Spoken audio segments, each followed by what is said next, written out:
మానవ జీవితాన్ని సంస్కరించగల మహాకావ్యం రామాయణం. ఈ రామాయణాన్ని వినడం ద్వారా మనిషి జీవితంలో ఎదురయ్యే ఎన్నో సమస్యలను ఎదుర్కొంటూ మంచి ఫలితాలను పొందుతాడు. రామాయణాన్ని చదవడం అంటే జీవితాన్ని చదవడమే. రామాయణం పారాయణ గ్రంథం కాదు, ఆచరణ ప్రధాన గ్రంథం. రామాయణంలోని అరణ్యకాండాన్ని మనం ఇప్పుడు ఈ వీడియోలో తెలుసుకుందాం. దండకారణ్యం పవిత్ర ప్రదేశం, ప్రశాంత ప్రదేశం. అక్కడ మునులు ఆశ్రమాలు ఎన్నో ఉన్నాయి. పక్షులు, మృగాలు, సకల ప్రాణులకు సురక్షితమైన ప్రాంతం అది. అక్కడ లోకక్షేమం కోసం యజ్ఞ యాగాలు జరుగుతున్నాయి. ఆశ్రమ సముదాయాన్ని చూడగానే అల్లెతాడును ధనుస్సు నుంచి వేరు చేశాడు శ్రీరాముడు. సీతారామ లక్ష్మణులకు మహర్షులు సాదర స్వాగతం పలికారు. ఆ సముదాయంలోని ఒక పర్ణశాలలో విడిది ఏర్పాటు చేశారు. మరునాడు ఉదయం నిత్యోచిత కర్మలను ముగించుకొని మహర్షులకు వీడ్కోలు పలికి సీతారామ లక్ష్మణులు ప్రయాణాన్ని సాగించారు. వనం మధ్యకు చేరుకున్నారు. ఇంతలో వికృత ఆకారంలో ఉన్న విరాధుడు అనే రాక్షసుడు అమాంతంగా రామలక్ష్మణులపైకి విరుచుకుపడ్డాడు. రామలక్ష్మణులను తన భుజాలపై వేసుకొని తీసుకుపోసాగాడు. సీత గగ్గోలు పెడుతున్నది. రామలక్ష్మణులు విరాధుని 2 భుజాలను నరికివేశారు. నేలపై కుప్పకూలాడు విరాధుడు. ముష్టిఘాతాలతో మోకాళ్లతో దాడి చేశాడు రామలక్ష్మణులు. ఎంతకు చావని విరాధుణ్ణి గోతిలో పాతిపెట్టడానికి సంసిద్ధులయ్యారు. వెంటనే విరాధుడు తన పూర్వకథను వివరించాడు. తుంబూరుడనే గంధర్వుడైన తాను కుబేరుని శాపంచే రాక్షసుడిగా మారిన విషయం తెలిపాడు. శ్రీరాముని వల్ల శాప విముక్తి కలుగుతుందన్న కుబేరుని మాటలు జ్ఞాపకం చేసుకున్నాడు. దగ్గరలోనే ఉన్న శరభంగ మహర్షిని దర్శించుకోమని, శుభం జరుగుతుందని శ్రీరామునికి చెప్పాడు. తనను గోతిలో పూడ్చమన్నాడు. అలాగే చేశారు రామలక్ష్మణులు. విరాధుని మాట ప్రకారం శరభంగ మహర్షి దర్శనానికి బయలుదేరారు. శరభంగుడు మహాతపస్వి, దైవ సాక్షాత్కారం పొందినవాడు. శ్రీరాముని చూసి శ్రీరామ దర్శనం కోసమే తాను వేచి ఉన్నానన్నాడు. తన తపఫలాన్నంతా శ్రీరామునికి ధారవోశాడు. అక్కడికి చేరువలోనే ఉన్న సుతీష్ణ మహర్షిని దర్శించమని శ్రీరామునికి సూచించాడు శరభంగ మహర్షి. సీతారామ లక్ష్మణులు చూస్తుండగానే తన దేహాన్ని విడిచి అగ్ని తేజస్సుతో బ్రహ్మలోకం చేరాడు. అక్కడి మునులందరూ శ్రీరాముని వద్దకు వచ్చి తమ గోడును వెళ్ళబోసుకున్నారు. రాక్షసులు మునులపై చేసే అకృత్యాలను ఏకరువు పెట్టారు. రాక్షసుల చేతిలో బలమైన మునుల కళేబరాలను చూపించారు. రాక్షసుల బారి నుండి రక్షించమని ప్రార్థించారు. వారితో శ్రీరాముడు, మహాత్ములారా, మీరు నన్ను ప్రార్థించడం తగదు, ఆజ్ఞాపించాలి. మీ ఆజ్ఞలను నేను శిరసా వహిస్తానన్నాడు. సీతారామ లక్ష్మణులు సుతీష్ణ మహర్షి ఆశ్రమం చేరుకున్నాడు. శ్రీరామ దర్శనం కోసమే సుతీష్ణ మహర్షి దేహం విడవకుండా ఉన్నాడు. తన తపశ్శక్తినంతా శ్రీరామునికి దారాదత్తం చేశాడు.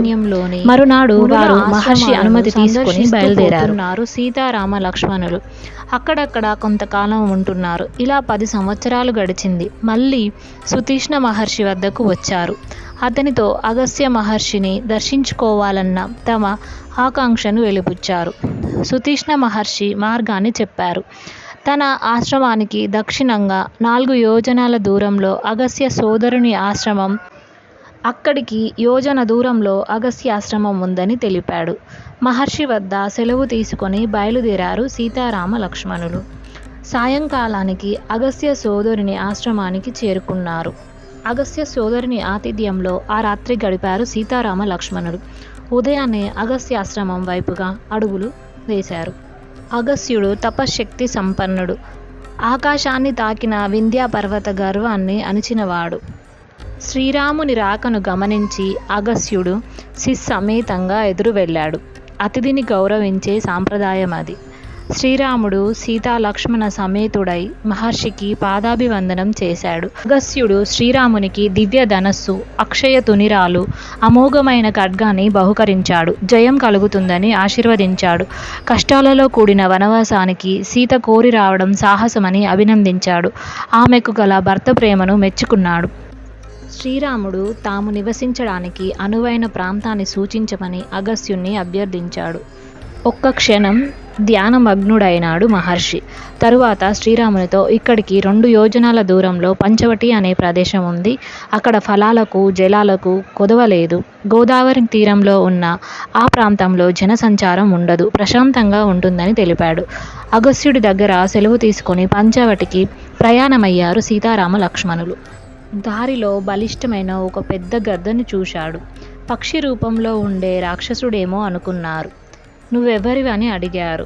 తన పేరు జటాయువు అని, దశరథుడి మిత్రుడినని చెప్పుకొన్నాడు. తన వంశచరిత్రను, శక్తి సామర్థ్యాలను వివరించాడు జటాయువు.